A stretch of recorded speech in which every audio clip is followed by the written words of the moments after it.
అనుదినము దేవుని కృపావార్త కొరకు ఎదురు చూస్తూ ప్రార్థిస్తున్న ఆత్మీయులారా, నేటి వాగ్దానంగా 139వ కీర్తన 18వ వచనం ఈ విధంగా రాయబడింది. దేవా, నీ తలంపులు నాకెంత ప్రియమైనవి, వాటి మొత్తం ఎంత గొప్పది. వాటిని లెక్కించదని అనుకుంటున్నా అవి ఇసుక కంటెను లెక్కకు ఎక్కువై ఉన్నవి.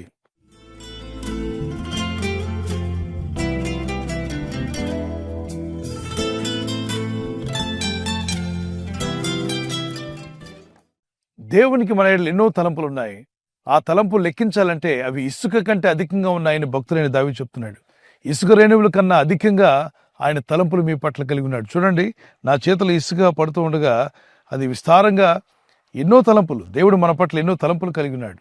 ఈ ప్రపంచంలో అన్నింటినీ లెక్కించడానికి ఎన్నో రకాల ఉపకరమైనటువంటి పరికరాలు వచ్చేసాయి, కానీ ఇసుకను లెక్కించడానికి ఇంకా రాలేదు. ఇసుకను లెక్కించడం చాలా కష్టం.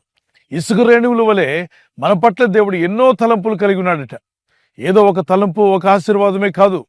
ఆయన విశ్వాసం ఉంచి ప్రార్థించి దేవుని భయభక్తి కలిగి జీవించినట్లయితే, ఆయన ఆజ్ఞలకు విధేయులైతే, ఆయన చిత్తం నెరవేర్చడానికి ఇష్టపడినట్లయితే మీ ఎడల దేవునికి ఉన్న తలంపులు ఎంతో గొప్పవి.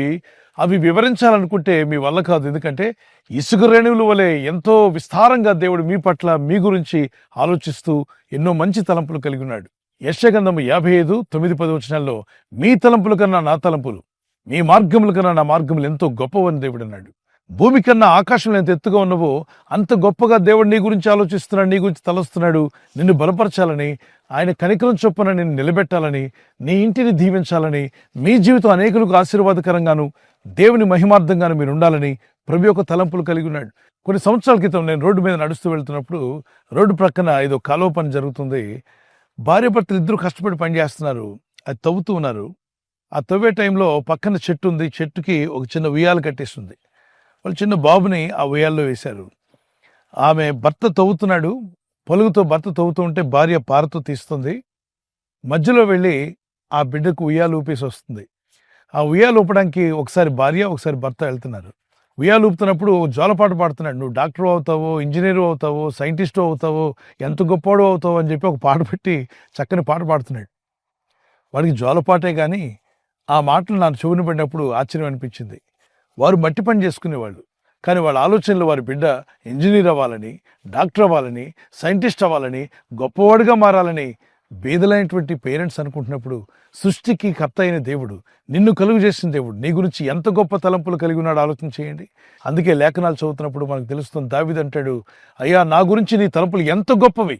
మన గురించి మన తలంపులు కొద్దిగా ఉంటాయి, కానీ ఆయన తలంపులు చాలా గొప్పవి. ఈ వ్యక్తి ప్రాక్టికల్గా తెలుసుకున్నాడు. దావీదు భక్తుడు, అతను ఒక గొర్రెల కాపరి. ఒక 100 గొర్రెలకు కాపరిగా ఉన్న వ్యక్తి మహా అయితే ఇంకొక 100 గొర్రెలు కావాలని ఆశపడి ఉంటాడు, లేదా ఒక 500 లేదా 1000 కావాలని ఆశపడి ఉంటాడు. కానీ దేవుడు అతనికి ఇవ్వాలనుకున్న ఆశీర్వాదాలు ఎంత గొప్పవంటే అతని పట్ల ఆయన తలంపులు చాలా గొప్పవి. అది దావీదుకు తెలియదు. అతను ఊహకు మించిన తలంపులు దేవుడు అతని పట్ల కలిగి ఉన్నాడు. అతను భక్తి కలిగి ప్రార్థించి దేవుని ఆరాధికుడిగా ఉన్నాడు కనుక ఈ వ్యక్తిని దేవుడు ఆశీర్వదించాలనుకున్నాడు. ఎలాగూ అంటే అతనికి ఉన్నటువంటి గొర్రెల మంద కన్నా ఇంకా మేకల మంద ఇవ్వాలని కాదు, కానీ దేశాన్ని ఏలేవాడుగా చేయాలని దేవుడు కోరాడు. ఈ తలంపు ఈ భక్తుని జీవితంలో ఎప్పటికీ రాదు, రాబోదు కూడా. అటువంటి గొప్ప తలంపులు, ఊహకు మించిన తలంపులు కలిగిన దేవుడు నీ పట్ల, మీ కుటుంబం పట్ల కలిగి ఉన్నాడు. గొర్రెల కాపరిగా ఉన్నటువంటి దావీదుని ఒక దేశానికి రాజుగా దేవుడు చేసి రాజసింహాసనం మీద కూర్చోబెట్టి అనేకులు వచ్చి అతని ముందు నిలబడేలా చేశాడు. అధిపతులు, జ్ఞానులు అతని ముందు నిలబడి అతనిచ్చే సలహాలు వినేలా చేశాడు. గొర్రెలు కాసుకునే వ్యక్తికి ఇంత జ్ఞానం ఎక్కడి నుండి వచ్చింది, ఇంత తెలివి ఎక్కడి నుండి వచ్చింది? ఒక మహారాజుగా ఎలా మార్చబడ్డాడు? అంతేకాదు, ఆ రాజ్యము 40 సంవత్సరాల పాటు తన రాజ్య పరిపాలన చేశాడు. దేవుడు అనుకుంటే ఏదైనా సాధ్యమే. ఆ ప్రభు మనతో చెప్పిన మాట, నువ్వు ప్రార్థించు, ప్రయత్నిస్తూ ఉండు, నేను నిన్ను ఫలింపజేస్తాను. కొందరు ప్రార్థిస్తారు కానీ ప్రయత్నం చేయరు, కొందరు ప్రయత్నాలు చేస్తారు కానీ ప్రార్థన చేయరు. మనం చేసే ప్రయత్నాలు ఫలించాలంటే దేవుని దయ కూడా ఏడవాలి. చూడండి, టీ అంటాం, లేక కాఫీ అంటాం. కాఫీ అనగానే ఒక కాఫీ పౌడరే కాదు, ఆ కాఫీలో ఏమేమి కలిసి ఉన్నాయంటే కాఫీ పౌడర్ ఉంటుంది, పాలు ఉంటుంది, నీళ్లుంటాయి, మధురానికి ఇంకేదైనా కలిపి తీసుకోవడానికి ప్రయత్నం చేస్తారు. ఇన్ని కలిపినప్పుడే అది టీగా మారింది, అది కాఫీగా మారింది. దేవుడు మిమ్మల్ని దీవిస్తాను అన్నప్పుడు ఏదో ఒక దీవెనే కాదు, అనేక విధాలుగా మల్టిపుల్గా దేవుడు మిమ్మల్ని బలపరిచి, మిమ్మల్ని ఆశీర్వదించి, ఆయన మహిమార్థం మిమ్మల్ని నిలబెట్టి నడిపించగల శక్తిమంతుడైన దేవునికి మిమ్మల్ని మీరు అప్పగించుకోండి, ప్రార్థన చేయండి. ఒక చిన్న కీర్తన పాడుకుందాం. నా ఎడల నీకున్న తలంపులన్నీయు విస్తారమైనవి, లెక్కకు మించినవి. నా ఎడల నీకున్న తలంపులన్నీయు విస్తారమైనవి, లెక్కకు మించినవి. నీ కృపలను గూర్చి నే పాడేదా, నీ ప్రేమ సువార్తను నే చాటేదా. నీ కృపలను గూర్చి నే పాడేదా, నీ ప్రేమ సువార్తను నే చాటేదా. నీ సాక్షిగా నేను జీవించేదా. నా ఎడల నీకున్న తలంపులన్నీయు విస్తారమైనవి, లెక్కకు మించినవి. నా ఎడల నీకున్న తలంపులన్నీయు విస్తారమైనవి, లెక్కకు మించినవి. ఒకసారి కళ్ళెత్తి చూస్తే ఆకాశం ఎక్కడుందో, ఎంత దూరంలో ఉందో, ఎంత మెజర్ చేయాలన్నా మనకు వీలుపడదు. ఈ భూమి మీద నుండి ఆకాశం ఎంత ఎత్తుగా ఉన్నావో అంత ఎత్తుగా దేవుడైన ప్రభు నీ గురించి ఆలోచిస్తున్నాడు, నీ గురించి తలుస్తున్నాడు, నిన్ను బలపరచాలని, మేలుతో నింపాలని. పాత నిబంధనలో, క్రొత్త నిబంధనలో దేవుడు తన యందు విశ్వాసం ఉంచువని ఎలా బలపరిచాడు? ఎస్తేర్ అనేటువంటి ఒక అనాథ బిడ్డను దేవుడు ఎలా దీవించాడో మీరు చూడండి. ఆమె ఊహించుండదు. ఆమె బంధువులు కానీ, ఆమె చుట్టూ ఉన్నవారు కానీ, ఆమె స్నేహితులు కానీ ఎవరు కూడా ఊహించి ఉండరు. ఆ బిడ్డ కూడా ఊహించుకోలేదు. ఊహకు మించిన కార్యాలు ఆ అనాథ పట్ల దేవుడు జరిగించాడు. మీ పనుల భారం ఆయన మీద మోపండి, ఆయన మీ ఉద్దేశంలో సఫలపరుస్తారని 16వ కీర్తన 3వ వచనంలో ప్రభు అన్నాడు. దేని గురించి చింతించవద్దు, నీ చింత యావత్ ఆయన భరిస్తాడు కనుక, ఆయన నిన్ను గురించి చింతిస్తున్నాడు కనుక నీ చింత యావత్ ఆయన మీద మోపమని 1 పేతురు పత్రిక 5వ అధ్యాయం 7వ వచనంలో రాయబడింది. అనుదినము ప్రార్థన, విజ్ఞాపనల ద్వారా మీ చింత అంతా కూడా ప్రభుకు తెలియపరచండి, ఆనందించుడి. మరలా చెబుతున్న ప్రభునందు ఆనందించమన్నాడు. విశ్వాసంతో ప్రార్థించండి, భక్తి కలిగి ఉండండి. మీ పట్ల దేవుడు గొప్ప తలంపులు కలిగి ఉన్నాడు. ఇసుక రేణువుల కన్నా గొప్పగా దేవుడు మీ గురించి ఆలోచిస్తున్నాడు. ఈ రోజు దేవుని యందు విశ్వాసం ఉంచి ప్రార్థిస్తున్న ఆత్మీయులారా, మీ కొరకు దేవుడు దాచి ఉంచిన దీవెనలను ప్రభు మీకు దయచేయును గాక. ప్రార్థన చేసుకుందాం. పరలోకమందున్న మా తండ్రి, నీ యందు విశ్వాసం ఉంచి ప్రార్థిస్తుండగా అనుదినము నీ వాగ్దానాలు ఎత్తి ప్రార్థిస్తున్న నీ ప్రజలను తాకువాడు, బలపరచువాడు, వారి కన్నీళ్లు తుడిచివేవాడు, సమస్యలను వారిని, కృంగిపోయిన వారిని లేవనెత్తి నిలబెట్టగల శక్తిమంతులైన దేవా, నీ చేతికి వీరిని అప్పగిస్తున్నాం. నీ ప్రజలను బలపరచండి, వర్ధిల్ల చేయండి. వారి దుఃఖమును సంతోషంగా మార్చివేయండి. వారి గృహాల్లో ఏ విషయాలైతే కృంగిపోయి ఉన్నారో, ఇక నా జీవితంలో అభివృద్ధి లేదనుకుంటున్నారో, వారి పట్ల మీ తలంపులు ఎంతో గొప్పవని గుర్తించి విశ్వాసం ఉంచి ప్రార్థిస్తుండగా ప్రభు మీరు దాచి ఉంచిన ఆశీర్వాదాలు వీరికి దయచేయండి. ఈ రోజు ప్రార్థించి ప్రయత్నించబోతున్న శంకుస్థాపన అయిన, గృహప్రవేశమైన, ఒక బిజినెస్ ప్రారంభిస్తున్నా, ఉద్యోగ ప్రారంభానికి వెళ్తున్నా, ఒక మంచి కార్యక్రమాన్ని ప్రారంభిస్తుండగా, నేను వారి బిడ్డల వివాహం కొరకు ప్రయత్నాలు చేస్తుండగా, వారు చేస్తున్న ప్రయత్నాలు ఫలించలాగున మీ దూతలకు ఆజ్ఞాపించండి. ఎవరైనా హాస్పిటల్లో ఉన్నా, ఐసీయూలో ఉన్నా, ప్రభు ఎవరైతే సీరియస్ కండిషన్లో ఉండి బాధపడుతున్నారో వారికి యేసు నామములో స్వస్థతను అనుగ్రహించండి. కృంగిపోయిన వారిని లేవనెత్తండి. మీ గాయపడిన హస్తమును చాపి వారికి ఉన్న సకల రోగాల నుండి విడుదల ఇచ్చేయి. వారిని లేపి నడిపించడాన్ని సాక్షులుగా నిలబెట్టుకోండి.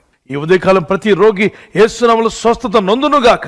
తండ్రి, ఈ దినం ఎవరైతే ప్రయాణమై వెళ్ళబోతున్నారో, అది రైలు మార్గమైనా, ఆకాశ మార్గమైన, బస్సుల్లో, వాహనాల్లో ఎక్కడ ప్రయాణం చేస్తున్నా, రోడ్డు మార్గంలో ఏ వాహనంలో వారు ప్రయాణం చేస్తున్నా, నీ ప్రజలకు కాపాడే దూతలను పంపండి. వీరి పట్ల మీకున్న గొప్ప తలంపులు వీరి పట్ల, వీరి కుటుంబం పట్ల నెరవేర్చి మీరు మహిమ పొందమని యేసు క్రీస్తు పరిశుద్ధ నామములో అడుగుచున్నాను నా పరలోకపు తండ్రి, ఆమేన్. ఈ వాగ్దానాన్ని మీతోనే ఉంచుకోకుండా లైక్ చేయండి, షేర్ చేయండి. అనేకులు ఈ యొక్క ఛానల్ సబ్స్క్రైబ్ చేసుకోమని తెలియపరచండి. సబ్స్క్రైబ్ చేయని వారు కూడా సబ్స్క్రైబ్ చేయండి. దేవుని దయలో, దేవుని కృపలో మీరు వర్ధిల్లుదురుగాక. మన ప్రభువైన యేసుక్రీస్తు యొక్క కృపా సమాధానాలు మీకు, మీ కుటుంబాలకు సదా తోడే నడిపించునుగాక. ఆమేన్.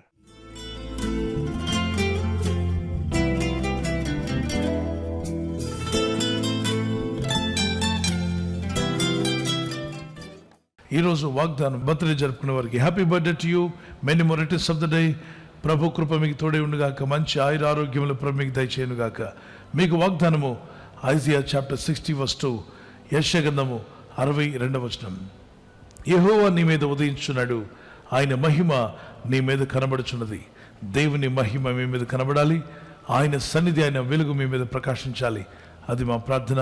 ఈ వాగ్దానం పట్టుకొని ప్రేయర్లో ఉండండి. Lord rises upon you and his glory appears over you. May God bless you with this promise as you enter into new year. May God's presence be with you.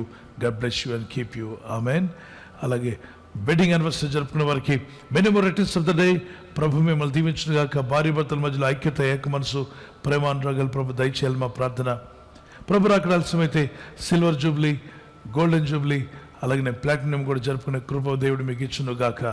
మీ ఇద్దరి మధ్యలో ఐక్యత ఉండాలని విలాప వాక్యములు 3:25, లెమెంటేషన్స్ chapter 3:25, the promise of God says like this: తన్ను ఆశ్రయించిన వారి ఎడల యెహోవా దయాళుడు, తన్ను వెదుకు వారి ఎడల ఆయన దయచూపును. యెహోవాను ఆశ్రయించిన వారి ఎడల ఆయన దయాళుడు, తన్ను అనగా దేవుని వెదుకు వారి ఎడల ఆయన దయచూపువాడు. మీరు ఆ విధంగా ఉండాలి, దేవుని దయను మీరు పొందుకోవాలి. The Lord is good to those who hope in him and to one who seeks him. ఆయన పట్ల నిరీక్షణ కలిగి ఉన్నావా? If you have hope in God, he is going to be good. He is always good and he will do good things for you. If you seek him, everything shall be added unto your life. God bless you with this promise. ఈ channel మీరు subscribe చేసుకోవడం వలన 2 పనులు జరుగుతున్నాయి. ఒకటి, సువార్త జరుగుతున్నది, ఆత్మలు రక్షించబడుతున్నాయి. రెండవది, పేదలకు, అనాథలకు ఈ ఛానల్ ద్వారా సహకారం అందించడం జరుగుతుంది. మనం సబ్స్క్రైబ్ చేసుకోవడం వలన అందరికీ సహాయం చేసిన వారమవుతున్నాం. ఖచ్చితంగా ఈ యూట్యూబ్ ఛానల్ ను సబ్స్క్రైబ్ చేసుకొని బెల్ బటన్ ను క్లిక్ చేయండి. మీకు వెంటనే మెసేజెస్ పంపబడతాయి.